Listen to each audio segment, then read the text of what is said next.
خیبر پختونخوا میں پارٹی کے مشاورتی اجلاس سے خطاب میں مریم نواز نے کہا کہ نواز شریف واپس نہیں آ رہا بلکہ پاکستان کی خوشحالی کا دور واپس آ رہا ہے۔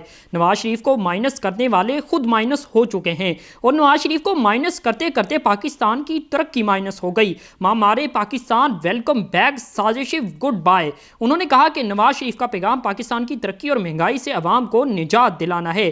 انہوں نے بہادری اور ثابت قدمی سے سیاسی انتقام کا مقابلہ کیا اور سرخرو ہوئے۔ نواز شریف نے عوام کو مہنگائی سے بچایا تھا، اس خدمت کی انہیں سزا ملی۔ ان کے خلاف سازش کے نتیجے میں عوام کو مہنگائی ملی کیونکہ سازشی نہیں جانتے تھے کہ پاکستان معاشی طور پر مضبوط ہو۔ لیگی رہنما کا کہنا تھا کہ 21 اکتوبر اعلان ہے کہ عوام کی تکلیف کے دن ختم ہونے والے ہیں۔ 21 اکتوبر اعلان ہے کہ غریبوں کے دکھ درد کا احساس کرنے والا نواز شریف واپس آ رہا ہے۔ مریم نواز نے مزید کہا کہ نواز شریف کے دور میں 5 سال آٹے، گھی اور چینی کی قیمت نہیں بڑھی۔ نواز شریف وہ ہیں جس کے دور میں 47 سال میں مہنگائی کم ترین سطح پر آئی تھی۔ نواز شریف وہ ہیں جس نے پاکستان کی معاشی ترقی 6.1% پر پہنچائی تھی۔ نواز شریف وہ ہیں جس نے پاکستان کا واحد IMF پروگرام کامیابی سے مکمل کیا اور 2017 میں IMF کو خدا حافظ کہہ دیا تھا۔